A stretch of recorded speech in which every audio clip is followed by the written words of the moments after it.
Alright, we're rolling. I just wanted to take some time out today to show you the gear list or the kit that you require for the 50 kilometre or the 100 kilometre at UTA. So that's the Ultra Trail 100k.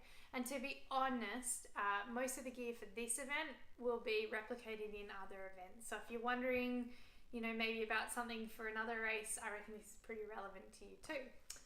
We're going to start out with the vest pack. I honestly would never embark on any adventure, particularly a race, without what we call a vest pack. So it's a pack that does up around your waist.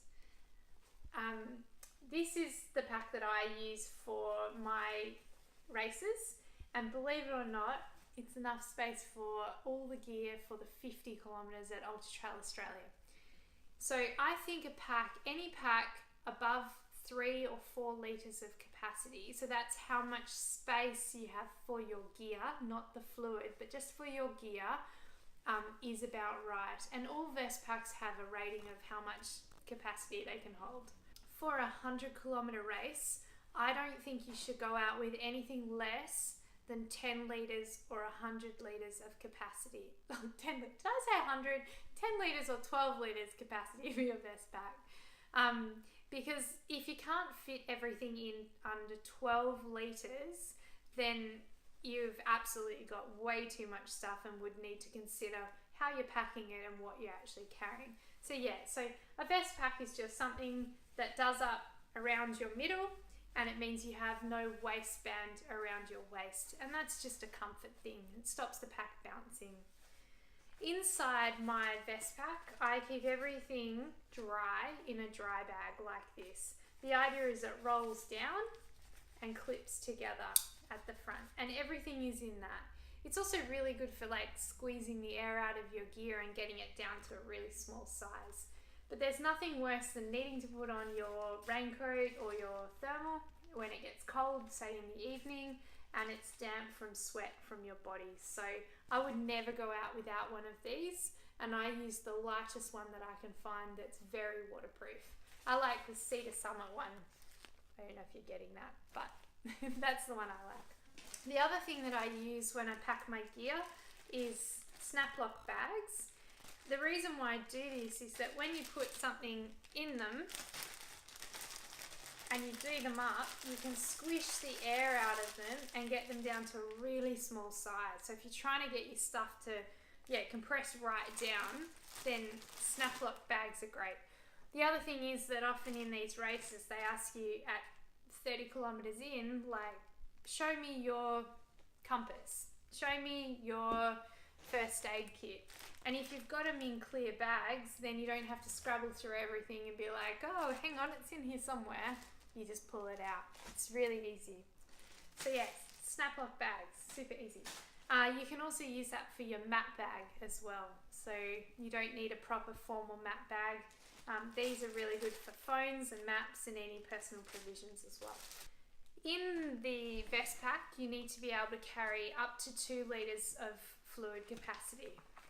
I guess you've got 2 options. You've got your bladder, which has the hose, or you have the little soft bottles like this, which a lot of the vest packs come with. The reason why I use these over hard bottles is they don't slosh. The thing is with that capacity is you only have to be able to carry 2 litres. You don't actually have to start with 2 litres capacity. So if it's a cold, wet morning, you absolutely can just go out with a couple of these soft flasks filled up with your electrolyte or water. So when I did the 50k, I knew that I'm not a heavy drinker. I had 2 of these filled up, and I had 2 empty ones with just a little bit of electrolyte in the bottom ready to add water to in the back of my pack. So that's how I do it. So 2 litres capacity is normally a bladder, 2 of these, or 4 of these. Okay, rain gear is really important, and this is something I would never skimp on. So the things that I would never skimp on are my vest pack, my raincoat, my thermal, and my head torch, because chances are you're going to use all of them, and potentially for a long time if it's wet. Now, the raincoat is quite a specific garment. They ask for a lot. First of all, it has to have a hood. If your jacket doesn't have a hood, it will absolutely not pass. Then it needs to be a proper waterproof fabric. It can't just be a windproof jacket. It needs to be a Gore-Tex or a very similar version of fabric to that. The fabric also has to be breathable. So if it looks like a plastic poncho, it won't pass. So anything that is, a good quality jacket from any of the outdoor equipment stores or running stores like ours will work.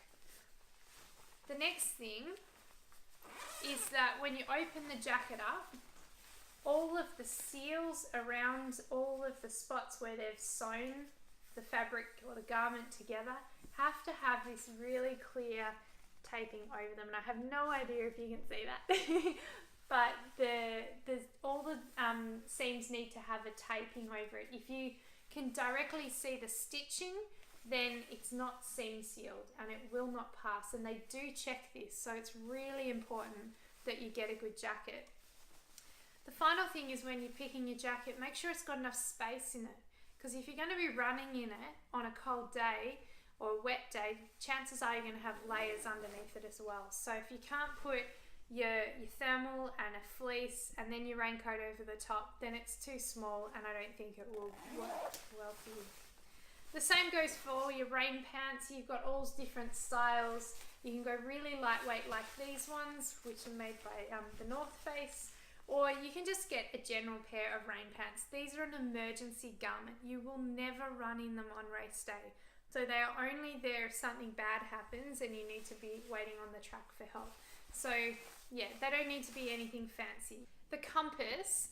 Now the thing with the compass is it only has to be a small compass that points to north. It doesn't need to be big and fancy. Chances are you won't use it. It's an emergency item as well. You can use ones that are in your watch, but you need to be able to work your watch. You need to know how to use it in your watch, because they may check when you're out on the course. So yes, it can be your watch. Otherwise, get yourself a small little compass and that'll work perfectly. Thermals. This is my tried and testy one. I've had it for many, many years. It just needs to be a garment on the top half that keeps you warm. It cannot be anything that is like the fabric that compression garments like skin, so that shiny, silky fabric's made from. It needs to be something that when it gets wet, it keeps you warm. That's the most important thing. So anything in a retail store that says I'm a thermal will work perfectly for this, okay? But definitely not cotton and definitely not a compression garment, and it must have long sleeves. And I would say there's a high chance you'll run in it, so make sure it's comfortable. The bottom's obviously the same. Okay, 100 weight fleece. This is one that confuses lots of people. 100 weight fleece is the lightest polar fleece or similar fabric, so like a fluffy polar fleece. Think what your mum used to chuck you in when you were a 2-year-old. A polar fleece that you can find. So a really, really light one. So when you pinch it, there's barely any width to your fingers. Like it's really thin, but it's fluffy. And you can see this one's got a gridded fabric, but it's just anything that's fluffy on the inside. It doesn't need to have a hood. It just needs to be, like a polar fleece with a collar and a zip, probably up the front. It's an emergency item.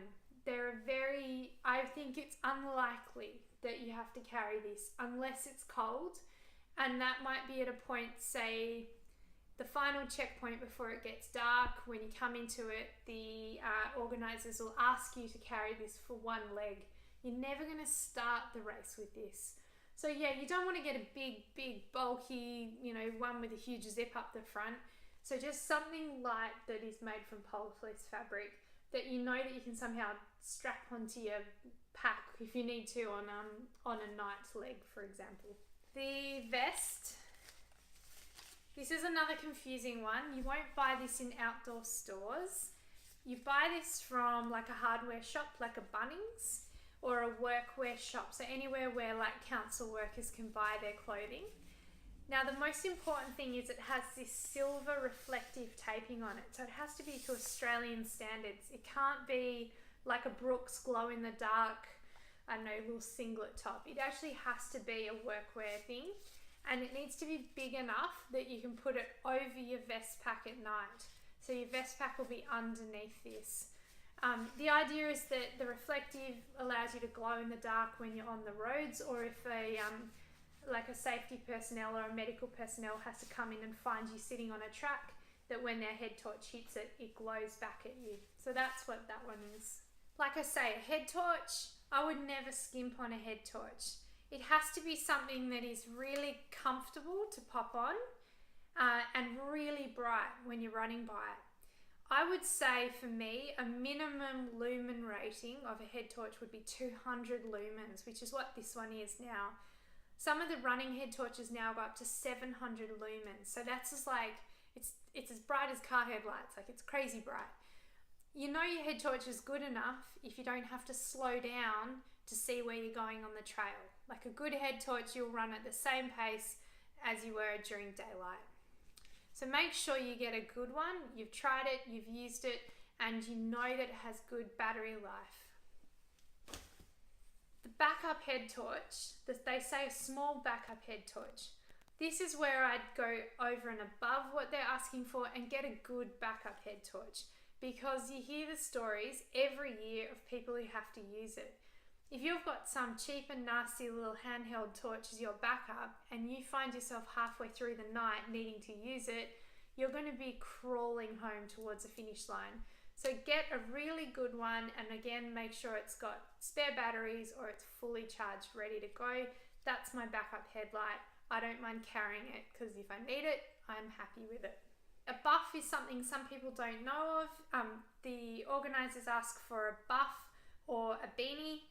A buff is basically like a big tube of fabric that you can pop your head through. It's so versatile because you can wear it around your neck to keep you warm. You can wear it around your wrist when you're sick of it, or to use it to wipe the sweat off you. And you can also make it into a beanie. The idea of this is it's to keep your head warm. I go with a buff because they pack down to nothing, whereas a beanie might take up a lot of space. Gloves are the same thing. They're just there to keep you warm. I'd take small, light little ones. I love the little icebreaker merino gloves because they pack up to nothing. So make sure you've got them. I also use during the day and in the evening a headband, because I find that when you pop that under your head torch, it is so much more comfortable. You don't have this metal pressing into your head at night, but also during the day it helps to keep the sweat from your eyes, and I don't know, I find that really comfortable to run in. So that's what I use, and I'd probably use that over my buff anyway if it got cold at night. Okay, space blanket. They don't take up a huge amount of space. There are two types, space blankets and space bags. The organisers of the Ultra Australia asked for a space blanket. So it's just a thin sheet of crinkly fabric. Make sure you have it. Most vest packs by Salomon actually come with that. So just check that you don't have one already.